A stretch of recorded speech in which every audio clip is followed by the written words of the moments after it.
Good I am see everyone. तो मैं आज आ चुका हूँ लाइव अगेन। तो आज की जो सेशन होने वाली है उससे पहले ये गूगल कैसा लग रहा है? ये चश्मे के बिना अच्छा लग रहा है या चश्मे के साथ? आप हमें कमेंट में बताएं। और ये कोई पावर लेंसेज नहीं है, ये जस्ट है कि सामने में हमारा लाइट लगा हुआ है और फोन से जो ब्लू रे आती है उससे आपको बचाने के लिए है ना। तो कमेंट करें कैसा लग रहा है ये गॉगल्स मेरे ऊपर। तो चलिए आज का सेशन को स्टार्ट करते हैं कि आज की जो सेशन होने वाली है बहुत ही मज़ेदार होने वाली है और आज एक बहुत सुंदर स्टोरी भी आने वाली है हमारे सेशन में और हम लोग बहुत कुछ समझने वाले हैं। तो चलिए हम लोग आज क्या सीखते हैं, चलिए हम लोग समझते हैं। सबसे पहले आज जो है, आज हमारा पेज नंबर है 69। तो इसमें क्या बोला जा रहा है समझिए कि मीटिंग्स के विभिन्न स्तर should include different type of meetings. Meetings कितने टाइप के होते हैं इसे समझते हैं। और हम लोग तो सबको यंग है ना, अभी सबको मिलके सीखेंगे तभी तो सबको एक साथ ग्रो करेंगे। तो कितने तरह का मीटिंग्स होते हैं उसे समझेंगे। तो नंबर 1 होता है 1-to-1। 1-to-1 तो मीटिंग होता है जो हम लोग अभी कर रहे हैं, अभी हम लोग का जो फेज चल रहा है वो 1-to-1। और इसके बाद होता है होम मीटिंग, ये मीटिंग भी हम लोग करते हैं। और इसके बाद होती है वीकली मीटिंग्स जो सप्ताह में एक बार होती है। और इसके बाद होती है मंथली मीटिंग्स। तो मैं अभी फिलहाल 1-to-1 मीटिंग कर रहा हूँ, होम मीटिंग कर रहा हूँ, वीकली मीटिंग भी कर रहा हूँ और मंथली मीटिंग भी कर रहा हूँ, है ना। क्वार्टरली सक्सेस सेलिब्रेशन जिसे हम लोग RAS बोलते हैं हमारे IMC में, रिकॉग्निशन अवार्ड सेमिनार। इसके बाद होता है एनुअल फंक्शन। ये एनुअल फंक्शन जो होने वाला है चलो दिल्ली ऑफर जिन्होंने किया है वो हम लोग भी अटेंड करेंगे एनुअल फंक्शन। इसके बाद होता है डिस्ट्रीब्यूटर ट्रेनिंग वर्कशॉप। ये वर्कशॉप हुआ लेकिन मैंने आज तक एक भी अटेंड नहीं किया वर्कशॉप, तो इसे मैं जरूर से अटेंड करूंगा। उसके बाद होता है लीडरशिप डेवलपमेंट प्रोग्राम, इसे मैंने अटेंड किया फिर फैमिली ट्रिप्स, मैंने ट्रिप लिया है, अभी तक मैंने 3 ट्रिप लिया है अपनी कंपनी से। 2 हरिद्वार का और एक VIP वाला मैंने लिया था जो कोलकाता में हुआ था। तो ये 3 ट्रिप मैंने लिया। और इसके बाद होती है वर्चुअल मीटिंग्स जो पिछले दिन मैंने किया था अपने ग्रुप के साथ। ये हर वीक में हम लोग करते हैं अपने टीम में। तो ये मैंने बताया इस मीटिंग्स का प्रकार। हमको पता है आप लोगों को इनमें से बहुत सारी चीज पता होंगे, जिसमें ज्यादा समय नहीं देते हुए हम लोग आ जाते हैं नेक्स्ट पेज में, है ना। तो आज हम लोग समझने वाले हैं कंपनी के साथ संबंध, रिलेशनशिप विथ कंपनी। आपका कैसा संबंध होना चाहिए कंपनी के साथ, उस पर देखिए सुरेंद्र जी क्या बोलते हैं। तो feeling of ownership, feeling of ownership मतलब क्या हो गया कि अपने आप को ऐसा फील करना है कि हम ही कंपनी के मालिक हैं। तो कंपनी के मालिक उस समय कैसा डिसीजन लेंगे वैसा आपको फील करना है। और जब वैसा फील करते हो तो देखिए क्या होता है समझिएगा किसी भी कंपनी के साथ जुड़कर आपको ओनरशिप वाली फीलिंग आनी चाहिए, है ना। जब हम लोग ज्वाइन होते बिजनेस के साथ में तो हम लोग को एज अ एम्प्लॉय की तरह काम नहीं करना है, एज अ ओनरशिप की तरह काम करना है। आपको ये पूर्णतः विश्वास होना चाहिए कि आपकी कंपनी बेस्ट है, कंपनी में कहीं भी कुछ प्रॉब्लम हो तो मैं हूं ना वाली फीलिंग होनी चाहिए। इसे हमें कहानी के द्वारा समझने की कोशिश करेंगे। मैंने कहा था ना आज स्टोरी आने वाली है, चलिए समझते हैं। एक कंपनी में जिसमें ऑफिस टाइम खत्म होने पर सभी कर्मचारी ऑफिस से बाहर जाते हैं, कंपनी के MD भी ऑफिस से बाहर आता है और अपनी कार में बैठकर जा रहा होता है। इतने में अचानक उसी कंपनी का एक कर्मचारी MD की गाड़ी को हाथ देकर रुकवाता है और गेट खोलकर MD के बगल में बैठ जाता है। गाड़ी में बैठते ही वह MD से कहता है कि देखो दोस्त, 20 साल पहले तुमने और मैंने एक साथ यह कंपनी ज्वाइन की थी और आज तुम इतने ऊंचे ओहदे पर पहुंच गए हो और मैं अभी भी एक अदना सा कर्मचारी ही हूं समझिएगा इस स्टोरी को, बहुत डीप मीनिंग है इसकी। MD ने अपने दोस्त की बात सुनी और कहा, याद है वह 20 साल पहले की घटना जब हमने कंपनी ज्वाइन की थी? तब एक रात तुम और मैं कंपनी ऑफिस से वापस आ रहे थे। करीबन 2 किलोमीटर चलने के बाद ध्यान आया कि ऑफिस की लाइट और पंखा हमने बंद करना भूल गए थे, और जब बंद करने की बात कही तो तुमने कहा कोई बात नहीं, कल सुबह तो ऑफिस आना ही है, कल आके बंद कर देंगे, क्या फर्क पड़ रहा है। तुम तो अपने रूम पे चले गए थे, पर तब मैंने 2 किलोमीटर वापस जाकर ऑफिस की लाइट और पंखा बंद किया था, क्योंकि मैं उस समय भी खुद को कंपनी का मालिक ही महसूस करता था। तुम उस समय भी अपने आप को एक सामान्य कर्मचारी की तरह महसूस करते थे, और आज भी वैसे ही हो। इसलिए तुम आज भी वही काम कर रहे हो जो 20 साल पहले किया करते थे।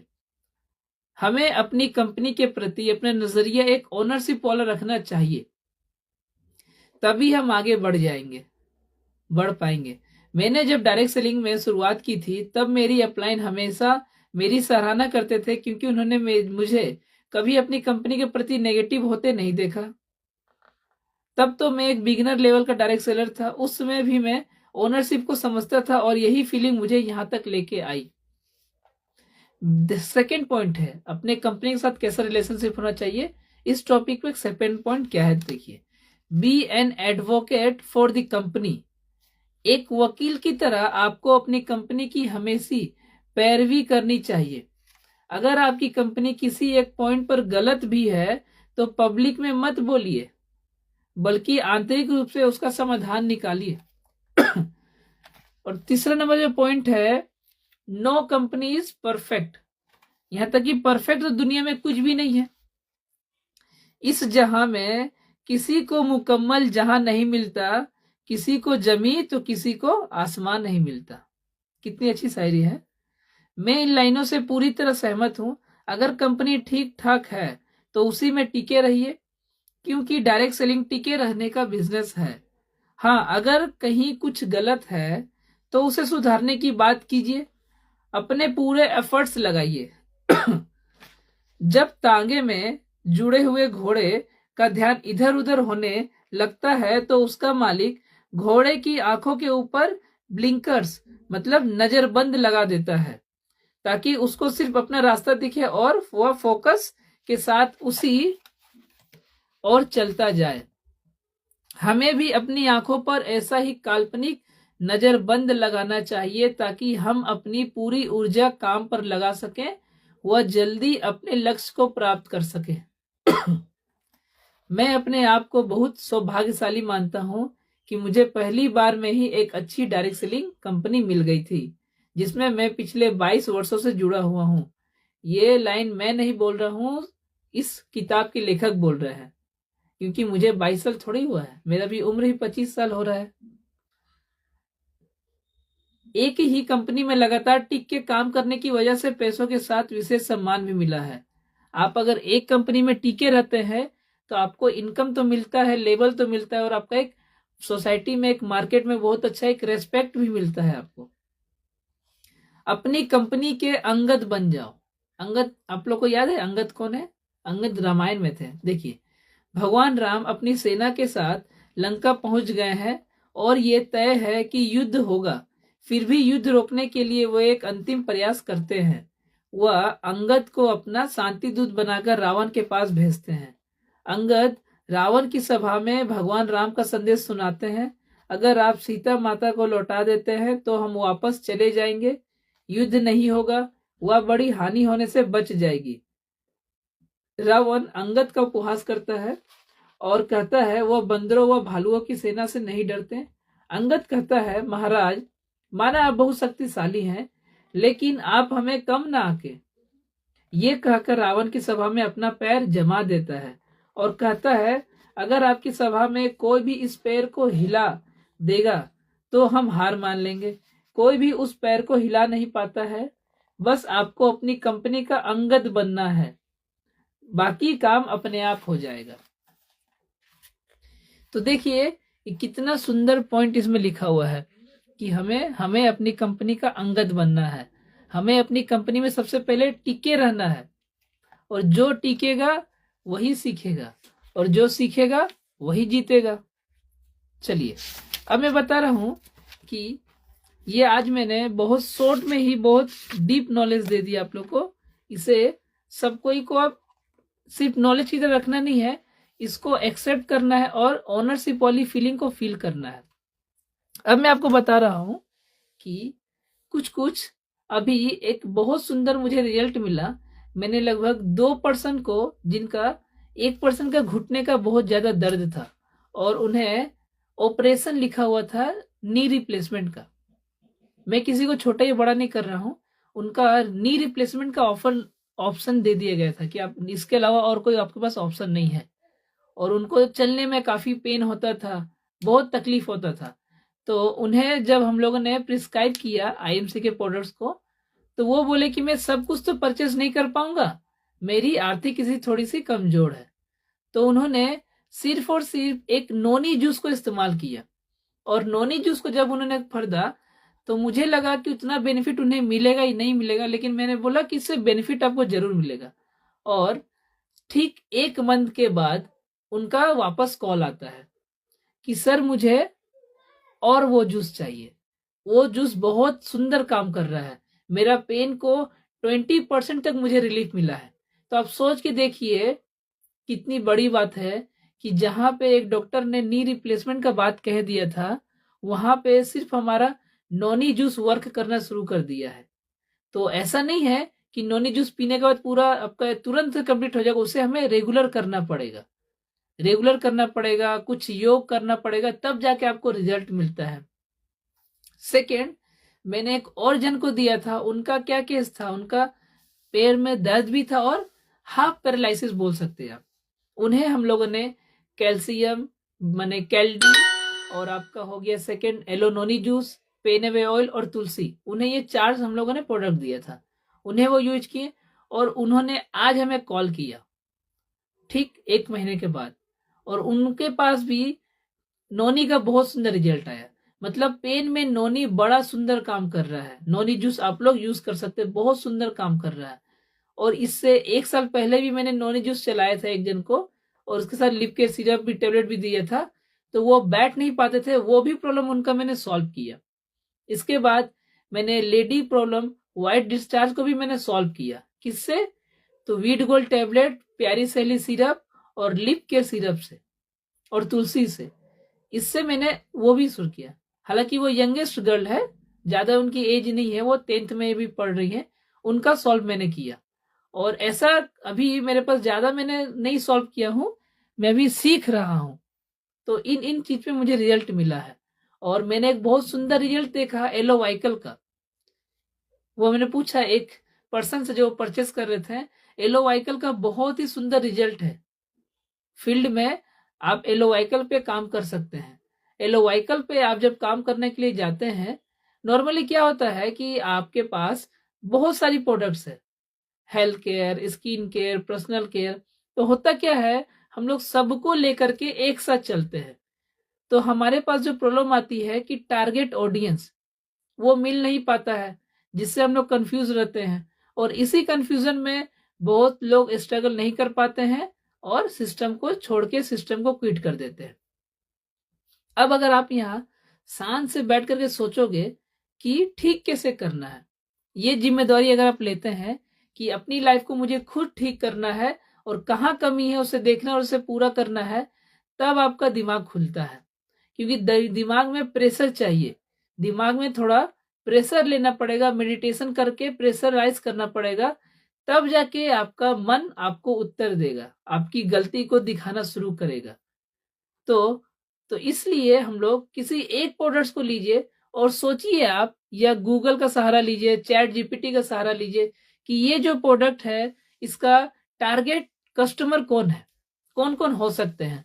अब उसके बाद आप फील्ड में काम करना शुरू कीजिए, और इससे क्या होगा कि देखिएगा काम बड़ा फास्ट होना शुरू होगा। और सबसे पहली बात, रिजल्ट को अभी आप थोड़ा सा साइड में रखिए कि आप डेली काम पे जा पाओगे, कंफ्यूजन आपको नहीं होगा, आपको बहुत रिलैक्स लगेगा और इंजॉय लगेगा काम को करने में, प्रेशर नहीं होगा। तो इसीलिए अगर आपके पास टारगेट ऑडियंस मिल जाता है तो आपका जो परफॉर्मेंस है वो दुगना हो जाता है। तो ये क्लियर है आप लोग को। अब दूसरी बात मैं बताना चाहूंगा कि ये मैंने कुछ टेस्टिमोनियल बताया, और बहुत सारी टेस्टिमोनियल मेरे फेसबुक पेज में ऑलरेडी अवेलेबल है, आप लोग जाके देख सकते हैं। और जो लोग चाहते हैं हमारे साथ में आईएमसी बिजनेस को स्टार्ट करना, वो हमें कमेंट कर सकते हैं। तो हम लोग यहाँ पे वर्चुअल मीटिंग कैसे करना होता है, 1-to-1 कैसे करना है, होम मीटिंग कैसे करना है, वो सब कुछ मैं आपको बताने वाला हूँ।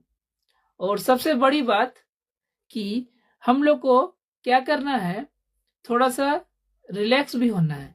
रिलैक्स मतलब बोले तो कि आप जब किसी के साथ भी बिजनेस प्लान शेयर करते हैं तो होता क्या है कि हर कोई आपको हाँ नहीं कहेंगे, और हर कोई है जो हाँ कहने के बाद वो इस काम को नहीं कर पाएंगे। क्योंकि एक बात सबको मानना पड़ेगा, डायरेक्ट सेलिंग बिजनेस सभी के लिए है, लेकिन सभी लोग इसके लिए नहीं है। अगर सभी लोग डायरेक्ट सेलिंग में आ जाएंगे और फुल टाइम करने लगेंगे तो फिर डॉक्टर का काम कौन करेगा, इंजीनियर का काम कौन करेगा, है ना, कोल माइंस का काम कौन करेगा, उसके बाद आपका आईएएस का वर्क कौन करेगा, मंत्री कौन बनेगा, सेलिब्रिटी कौन बनेंगे। तो उसी तरह जिस तरह हर इंडस्ट्री में हर अलग अलग लोग हैं, उसी तरह डायरेक्ट सेलिंग में भी सभी लोग नहीं आ सकेंगे। इसीलिए हम लोग जिसको जिसको ज्वाइन कराते हैं, तो आपकी टीम में बहुत सारे लोग, कुछ जन सिर्फ यूजर बनने के लिए आए हैं, तो उन्हें यूजर ही रहने दें। उन्हें अगर आप लीडर बनाने जाएंगे तो फालतू में आपका समय वेस्ट होगा, और उसके बाद आपको उसके साथ में रिश्ते भी खराब होंगे, और थर्ड, और आपका रिजल्ट नहीं आएगा। ये मैक्सिमम मेरे साथ भी हुआ और बहुत लीडर लोग के साथ हुआ है। मतलब डायरेक्ट सेलिंग बिजनेस में एक बहुत बड़ा जो चैप्टर है वो ये है कि लोगों को कैसे पहचाने, किन लोगों के साथ काम करें। ये चीज समझने में ही बहुत समय लगता है, तो ये समझ पैदा करने के लिए समय लगता है। इसलिए बहुत लोगों का ग्रोथ जल्दी नहीं हो पाता है, और जिनके पास ये माइंडसेट होता है वो फास्टली काम करते हैं। और मैं जब इस इंडस्ट्री को शुरू किया था तो उस समय मुझे ट्रेन चढ़ना भी नहीं आता था। उस ऐसा सिचुएशन मैंने स्टार्ट किया था, तो उस समय से लेकर आज मेरा ये सिचुएशन है। तो आप लोग देख सकते हैं कि कितना IMC business, direct selling business में कितना ग्रोथ मिलता है। इनकम तो क्या मिलता है आप देख ही सकते हैं, हमारे सीनियर को क्या रिस्पेक्ट मिलता है, क्या इनकम मिलता है, कैसी लाइफ स्टाइल होती है, तो वो तो हमने तो आप देखा ही ऑलरेडी, यूट्यूब में तो भरा पड़ा है। लेकिन एक पर्सनल जो ग्रोथ होती है, एक जीरो से लेके हीरो तक जो ग्रोथ होती है, वो ग्रोथ आपको डायरेक्ट सेलिंग में जितनी मिलती है, ये ग्रोथ किसी इंडस्ट्री में आपको ना ही मिलेगी, ना मिलेगी, ना ही अभी मिल रही है, ना भविष्य में मिलेगी। सिर्फ और सिर्फ डायरेक्ट सेलिंग बिजनेस में इतना ग्रोथ हो सकता है आपका, इतने कम समय में। समझ रहे हैं? तो ये इंडस्ट्री कितनी बड़ी इंडस्ट्री है, कितना कुछ आपको देती है, तो उसके बदले में आपको त्याग भी देना पड़ेगा, त्याग भी करना पड़ेगा। तो पिछले दिन मैंने एक जबरदस्त मैंने बात कही थी, आप लोग उस वीडियो को जाकर के देखें, पिछले लाइव को हमारा, वो बड़ा ही सुंदर हुआ है, उसमें बहुत स्पेसिफिक पॉइंट आई है।